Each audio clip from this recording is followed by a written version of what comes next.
Hi అండి. ఎలా ఉన్నారు అందరూ? మీరందరూ బాగున్నారని ఆశిస్తున్నానండి.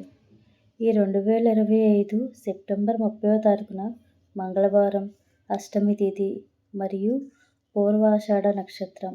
శ్రీ దుర్గాదేవి అవతారంలో మనకు దర్శనమిస్తారండి. అమ్మవారు ఎర్రని రంగు చీర మరియు ఉగ్ర రూపంలో మనకు దర్శనమిస్తారు. ఎర్రని పువ్వులు, ఎర్రని గులాబీలతో, మందారాలతో పూజను చేసుకోవాలండి.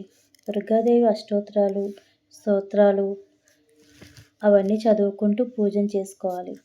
అవి చదవలేము అనుకునేవారు ఓం ధూం దుర్గాయే నమః అంటూ పూజను చేసుకోవచ్చు. ఇలా చేయడం వలన విజయం మరియు కార్యసిద్ధి కలుగుతుంది. ఎవరికైనా ఈరోజు ఎర్రని చీరను కానీ, ఎర్రని బ్లౌజ్ని కానీ, ఎర్రని గాజులు కానీ దానమిస్తే మంచిది. ఈరోజు ప్రసాదంగా కదంబం, పూలగన్నం, గోడాన్నం, శాకాన్నం, పులిహోరను నివేదిస్తారండి. నిన్న పూజలో పెట్టిన నిర్మాల్యాన్ని, పెన్ను, పుస్తకాలను, అక్కడ ఉన్న పండ్లను, పూజా సామాగ్రిని తీసి ఆ ప్లేస్ మొత్తం శుభ్రపరచుకున్నానండి. ముందుగా ఎర్రని బ్లౌజ్ పీస్తో మరియు పసుపు రంగు ఫేస్ పెట్టి అమ్మవారిని రెడీ చేసుకున్నానండి. ఈరోజు దుర్గాదేవి అమ్మవారికి ఇంద్రకీలాద్రి పైన కనకదుర్గమ్మగా దర్శనమిస్తారండి. దుర్గాదేవికి కొంచెం ఉగ్ర రూపంలో ఉంటారు కనుక చల్లబరచడానికి నిమ్మకాయ మాలను వేసుకోవాలి. 3, 5, 9, 11, 13, 15 మీకు ఎన్ని ఉంటే అన్నిటితో ఒక మాలగా కట్టి వేసుకుంటే మంచిదండి. ఆ నిమ్మకాయలకు గంధం, కుంకుమ బొట్లు పెట్టుకోవాలి.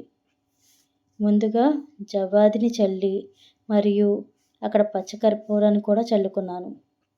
కైవత్తితో కడిగిన దీపారాజనలో దీపాలను వెలిగించుకున్నాను. ఈరోజు దుర్గాదేవి అమ్మవారికి 11 దీపాలతో పూజ చేసుకున్నానండి. అమ్మవారికి గణపతి దగ్గర పువ్వులను పెట్టుకుని ముందుగా నమస్కారం చేసుకున్నాను. తర్వాత షోడోపచారాలు చదువుతూ గణపతికి నైవేద్యాన్ని అరటిపళ్ళును సమర్పించి దీపం ధూపం చూపిస్తూ నీరాజనం ఇచ్చుకున్నానండి. తర్వాత దుర్గా అమ్మవారికి పూజను మొదలుపెట్టుకున్నాను. అమ్మవారికి ఈరోజు గోడాన్నం ప్రసాదంగా నివేదించాను. 2 దానిమ్మ పండ్లు కూడా అక్కడ పెట్టుకొని దేవికి నివేదించాను. ఈరోజు దుర్గమ్మవారికి ఎర్రని గాజులను అక్కడ పెట్టుకొని దుర్గా అష్టోత్తరాలను చదువుతూ 108 ఎరుపు చిట్టి గాజులతో పూజ చేసుకున్నానండి.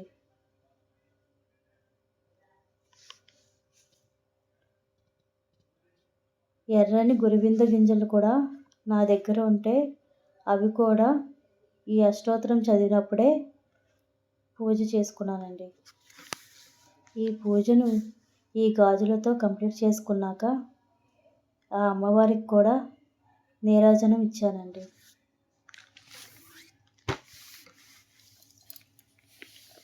దుర్గా స్తోత్రాలను వింటూ కుంకుమ పూజను కూడా చేసుకున్నానండి. ఈరోజు దుర్గా అమ్మవారికి కుంకుమ పూజ చేసుకోవడం కూడా ఎంతో విశిష్టత ఉంటుంది. ఈరోజు కంపల్సరీగా సాంబ్రాణి ధూపాన్ని చూపించాలండి. ఈ పూజలో వేప కొమ్మలను కూడా పెట్టుకున్నానండి. నిమ్మకాయల మాలను ఉగ్రస్వరూపం దేవతలకు మాత్రమే నివేదిస్తామండి, వారికి శాంతింప చేయడానికి. ఫర్ ఎగ్జాంపుల్ కాచాయిని దేవికి, మహాచండీదేవికి, మహిషాసుర మర్దినికి, ఈ దేవతలకి మాత్రమే ఈ మాలను వేస్తాము. ఈరోజు విజయవాడలో ఇంద్రకీలాద్రి పైన కనకదుర్గమ్మగా ఎంతో వైభవంగా పూజలు నిర్వహిస్తారండి. నవరాత్రి ఉత్సవాల్లో 11 రోజులు పూజ చేయలేని వాళ్ళు ఈ 3 రోజులు అయినా పూజ చేసుకుంటే చాలా మంచిది.